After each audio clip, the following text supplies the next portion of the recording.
Apa yang akan kau lakukan kepadanya? Memberi hukuman sesuai peraturan Aguero. Marcelo tersenyum kecil. Aku yakin kau tidak mau membunuhnya. Benar, aku ingin dia tersiksa lebih lama. Terima kasih ya. Violeta mencolek dagu Marcelo dengan genit. Gita yang melihat pemandangan itu dari belakang langsung mengernyit. Mereka benar-benar pasangan serasi. Mereka melangkah, memasuki sebuah ruangan luas. Tempat itu adalah perpustakaan. Tidak ada siapa-siapa, maupun suara sekecil apapun di sana. Perpustakaan begitu hening, hingga membuat suara nafas dan detak jantung terdengar jelas. "Di mana kau letakkan bukunya?" tanya Violeta. Marcelo menuju ke rak ketiga, bagian paling atas. Sebuah buku dengan sampul yang sama sekali tidak menarik terlihat. Melihat itu, Violeta langsung menunjukkan wajah masam. "Bagaimana bisa kau meletakkan buku berharga seperti itu? Bagaimana jika orang lain mengambilnya?" tanya Violeta. "Tidak perlu khawatir, semua orang di sini tidak tertarik dengan matematika." Marcelo menunjuk rak bagian atas yang dipenuhi oleh buku matematika dengan rumus yang rumit. "Wow, kau pintar." "Tentu." Marcelo membawa mereka ke bagian membaca. Tempat itu dipenuhi oleh meja dan kursi, serta sebuah tulisan berukuran besar, "Dilarang berisik," menempel di dinding. Oh, Violeta cukup terkejut saat melihat Cecilia dan Dominic ada di sana. Padahal, Violeta yakin tidak ada siapapun di sana selain mereka. Cecilia langsung memberi isyarat pada Violeta untuk diam. Ia bicara dengan suara yang kecil. "Pelankan suaramu di sini. Ini tempat suci yang dipenuhi ilmu pengetahuan, tidak untuk anak-anak maupun orang berisik." Violeta melirik Dominic yang hanya mengangguk tanpa menatapnya. "Dasar aneh." "Aku tidak akan berbasa-basi. Alasanku meminta kita berkumpul di sini untuk memecahkan maksud dari pesan kakekku." Marcelo meletakkan sebuah kertas dengan tulisan di atas meja. "Jagalah semua orang dengan baik, termasuk dia yang belum menerima kehormatannya." "Ih, ini tulisannya siapa? Jelek sekali," celetuk Gita. Matteo langsung memalingkan wajahnya. Oh, Dominic meletakkan buku yang ia baca. "Tentang ini lagi ya, kupikir kakak sudah melupakannya." "Kau sudah memecahkannya?" tanya Marcelo. "Kata dia, pasti berhubungan dengan seseorang dalam anggota Aguero. Seseorang yang belum menerima kehormatan. Kakak mengerti maksudku kan? Pikiranmu juga sama sepertiku. Tapi aku tidak mau meyakinkan kalau pikiranku tuh benar. Aku berharap semua pemikiranku tuh salah." Marcelo memberikan buku yang ditulis Alessandro pada Violeta. "Aku harap aku tidak perlu melalui badai seperti itu." Violeta sedikit ragu saat menerima buku. "Apa sebaiknya batalkan saja? Kita bisa melakukannya lain kali." "Semakin aku menundanya, semakin aku merasa tertekan," balas Marcelo. Violeta menarik nafas. Dia mempersiapkan dirinya sebelum membuka lembaran pertama buku. Violeta kagum dengan tulisan seorang pria tua yang begitu indah dan rapi, tanpa adanya tempelan, coretan, atau pembenaran. Seakan-akan semua tulisan ini telah dipikirkan matang-matang sebelum ditorehkan ke atas kertas. Violeta mulai membaca dari awal. Tulisan yang begitu rumit. Entah kenapa bisa ia mengerti. "Aku adalah ayah yang buruk untuk ketiga putraku, sehingga mereka tumbuh dengan rasa ketamakan dan kerakusan. Aku membesarkan mereka bertiga menjadi monster, hanya untuk memuaskan nafsuku terhadap tahta dunia yang mengerikan. Aku tidak bisa mengendalikan mereka beberapa kali, hingga merenggut hal-hal yang berharga untukku. Kedua, menantuku yang baik. Mereka tidak pantas mendapatkan perlakuan seperti itu. Karena itulah, aku tak mau generasi berikutnya menjadi monster. Aku akan menyayangi mereka, agar mereka bisa merasakan masa kecil yang indah. Buku tersebut begitu tipis, tulisannya juga besar, sehingga tidak banyak yang ditulis. Namun, semua tulisannya mengungkapkan isi hati Alessandro selama kehidupannya. Aguero adalah monster. Aku adalah monster. Keturunanku juga monster. Aku terlalu naif, berpikir bisa mengubah jalan yang telah terbentuk secara alami. Semua orang mendengarkan dengan seksama. Mereka tidak banyak bicara, hanya menunjukkan beberapa reaksi, seperti Gita yang tidak dapat mengendalikan ekspresinya. Ia terang-terangan menunjukkan kekesalan, kesedihan, dan ekspresi lainnya. Berbeda dengan Matteo yang setia menunjukkan wajah datar, tak tahu bagaimana dengan hatinya. Cucu pertamaku, Marcelo Aguero. Kau adalah anak yang baik, meski kau kaku dan agak sulit mengungkapkan perasaanmu. Sejak kau masih kecil, aku sudah tahu kau memiliki potensi yang sangat besar untuk menjadi seorang pemimpin. Karena itulah aku tidak ingin membesarkanmu menjadi seperti monster yang tega menghabisi keluarga yang selalu mendukungnya atas dasar kekuasaan. Aku senang kau tumbuh menjadi sosok yang hebat, seseorang yang memimpin dengan baik sekaligus cucu yang luar biasa. Cucu keduaku, Dominic Aguero. Aku selalu senang saat mendengarmu berbicara. Setiap kali kau berbicara, aku merasa kalau kau tetaplah cucu kecilku yang polos dan ceria. Meski begitu, aku tahu kau tidak jauh berbeda dari Marcelo. Tidak, aku tahu kalau kau lebih kuat dari kakakmu. Kau tahu caranya bertahan hidup tanpa bantuan dari orang lain. Kau tahu bagaimana memperlakukan orang-orangmu dengan baik. Aku sangat bangga kepadamu. Aku juga tahu kalau kau bukan tipe orang yang berminat dengan grup atau kepemimpinan. Kau adalah seseorang yang menyukai kebebasan. Kau tidak bisa diam di suatu tempat dan hanya memerintah. Tapi aku tidak akan bermasalah jika suatu hari kau ingin kembali kemari, ke Aguero, rumah kita, tempat kita menghabiskan banyak waktu bersama. Marcelo dan Dominic tidak memberikan reaksi spesial terhadap kata-kata yang dituliskan Alessandro. Namun dalam hati mereka sangatlah kacau. Tak tahu harus bereaksi apa terhadap kata-kata kakeknya. Apa selanjutnya? Tanya Marcelo. Sebentar, aku mau istirahat dulu, balas Violeta yang tenggorokannya mulai kering. Gita buru-buru membuka botol air yang berisi sedotan, lalu memeganginya di dekat Violeta.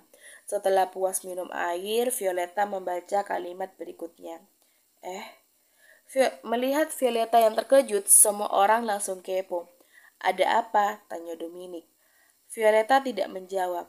Ia dengan serius membaca kalimat-kalimat itu tanpa menurunkan keterkejutannya. Marcelo, aku... Violeta merasa ia tidak bisa mengatakannya. Tidak apa-apa.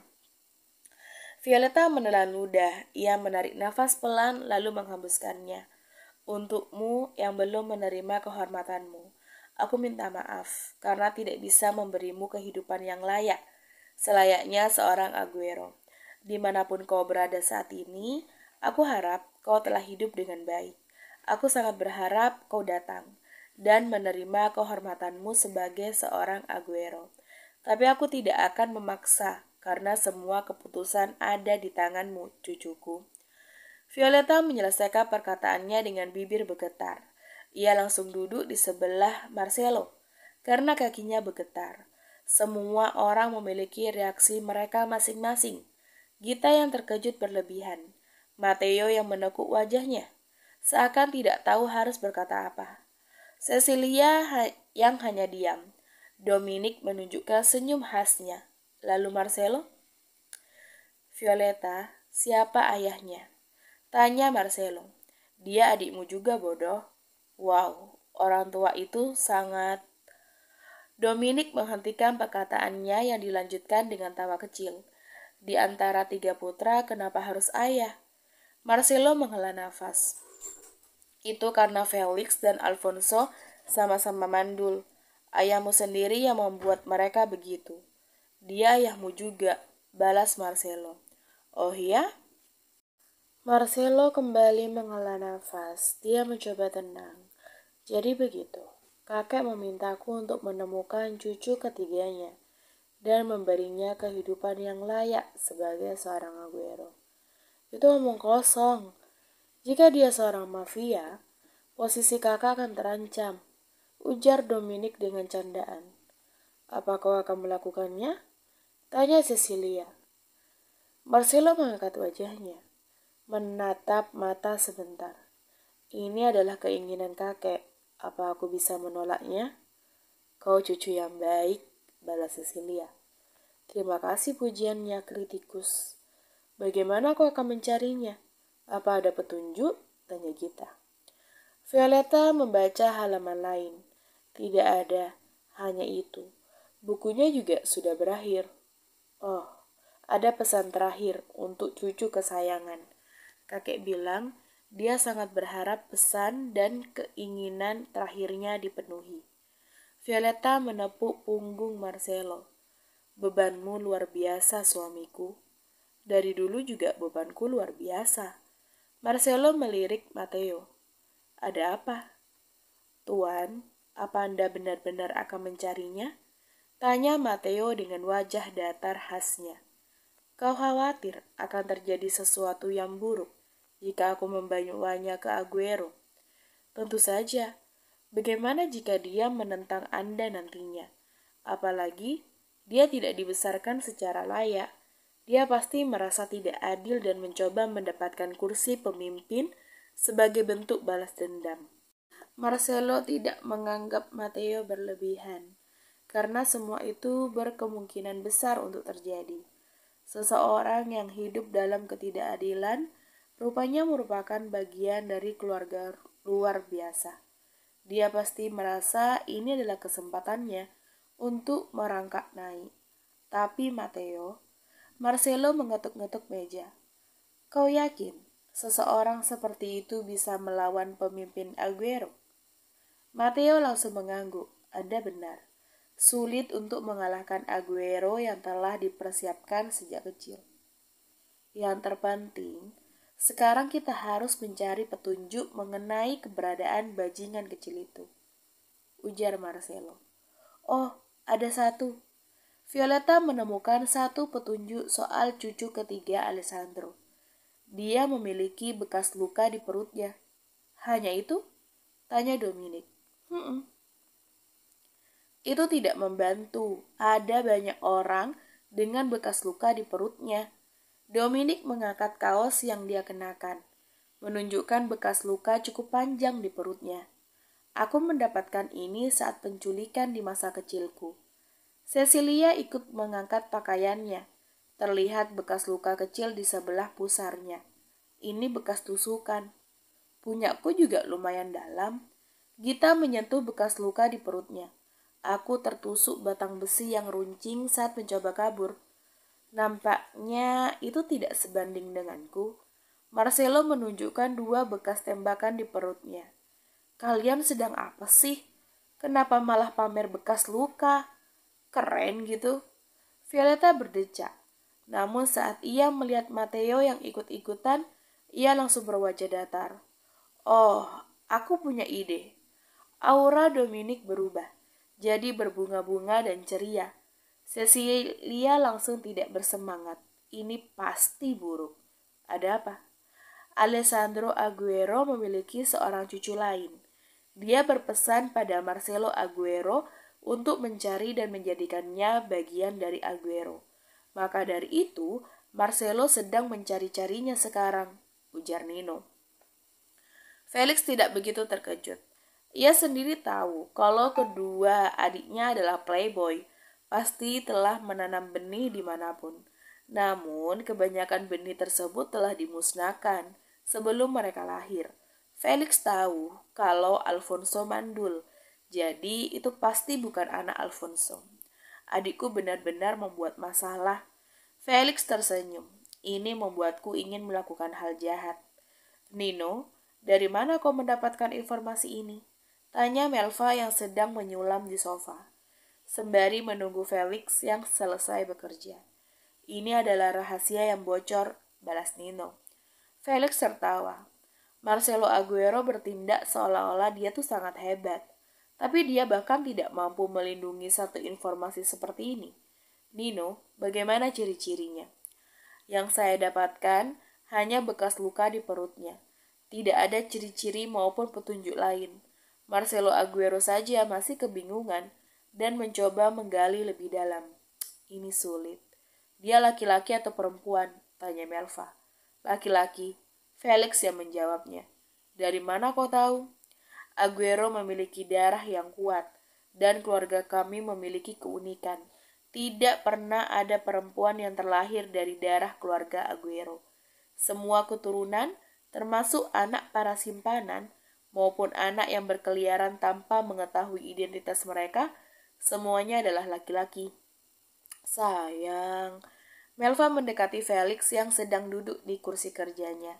Bagaimana jika kita membantu Aguero menemukannya? Itu adalah hal yang akan aku lakukan sekarang. Kita akan membuatnya berhutang budi dan membantunya. Felix menggenggam tangan Melva untuk mendapatkan kursi kepemimpinan. Setelahnya, kita bisa menghancurkan Aguero, lalu membuat seluruh kekuatannya menjadi milik kita. Tapi bagaimana caramu menemukan anak itu? Aguero saja masih kebingungan mencarinya, karena tidak ada petunjuk kan? Tanya Melva. Kenapa kita harus mencari yang asli jika kita bisa mencari pengganti yang lebih pantas? Kau benar, tapi apa Marcelo akan mempercayainya? Itu hal kecil. Dominic bisa menyelesaikannya. Dominic? Melva ragu. Aku ingin menguji anak itu. Ini akan menjadi kesempatan terakhirnya untuk membuktikan apakah dia pantas menyandang nama Toretto atau tidak. Cecilia berjalan menaiki tangga, menuju atap sebuah gedung kantor yang telah beristirahat. Meski beberapa lampu ruangan masih hidup, menandakan para budak korporat masih berjuang demi upah mereka. Di atap gedung, Cecilia melihat Dominic yang sedang berdiri di pembatas. Ia mendekat berdiri di sebelahnya. Mau, Dominic mengulurkan rokok. Cecilia mengambil sebatang, menahan ujung rokok dengan bibirnya. Dominic melakukan hal yang sama pada rokoknya yang telah menyala. Dominic menyatukan ujung rokok mereka berdua, hingga rokok milik Cecilia terbakar. Jadi, apa bagusnya sebuah rumor? Tanya Cecilia. Kita bisa menemukannya dengan mudah. Kau malah membuat pekerjaan Marcelo semakin sulit. Dengan begini, banyak orang akan mengaku sebagai cucu ketiga itu. Tujuan utamaku adalah untuk memancing ayah. Aku yakin dia akan menyuruhku untuk mencari seseorang untuk dijadikannya cucu ketiga. Ayah mulai mencurigai gerak-gerikku. Jadi, aku harus membuat kepercayaannya kembali kepadaku. Tetap saja, ini hanya akan menyusahkan Marcelo. Tidak perlu khawatir, dia sudah ditemukan. Apa? Cecilia terkejut. Kau tahu? Bukan aku, tapi Violeta. Violeta? Apa kau tidak melihat wajahnya tadi? Saat dia terkejut, itu tidak normal. Jika aku jadi dia, aku hanya akan terkejut sebentar, lalu kembali seperti biasa. Tapi dia menunjukkan ekspresinya tuh terlalu lama. Seakan-akan ada hal lain dalam buku itu yang membuatnya lebih terkejut. Tidak usah mengajariku deh. Cecilia tahu, dia sangat tahu. Ekspresi Violeta tadi memang mencurigakan. Tapi dia tidak mengungkitnya karena dia mempercayai Violeta. Orang itu pasti seseorang yang dekat dengan Violeta. Atau Violeta memang mengenalnya. Sekarang hanya tinggal menunggu keputusan Violeta. Apakah dia akan jujur atau tidak? Marcelo menatap Violeta yang duduk di depan meja rias sambil membaca buku yang ditulis oleh Alessandro. Marcelo sudah melarang Violeta untuk membawanya, tapi Violeta malah langsung kabur membawa buku itu. Marcelo tidak bisa menghentikannya karena Violeta mengajaknya berduel dengan mempertaruhkan benda itu. Marcelo memang tidak mengerti isi bukunya, tapi dia tahu ada sesuatu yang disembunyikan oleh Violeta. Violeta, iya. Violeta langsung menutup buku tersebut. Itu sangat aneh. Padahal Marcelo sudah pasti tidak mengerti maksud dari kata-kata rumit di dalamnya. Namun, Violeta tetap bersikap waspada. Ini sudah larut, ayo tidur, ujar Marcelo. Baik. Violeta meletakkan buku di dalam laci. Kau tidak akan menyingkirkan buku ini, kan? Tidak. Janji? Violeta mengulurkan jari kelingkingnya. Iya, janji. Marcelo melakukan pinky promise.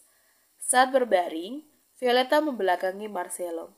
Hal itu membuat Marcelo sedikit terganggu. Ia langsung memeluk Violeta dari belakang.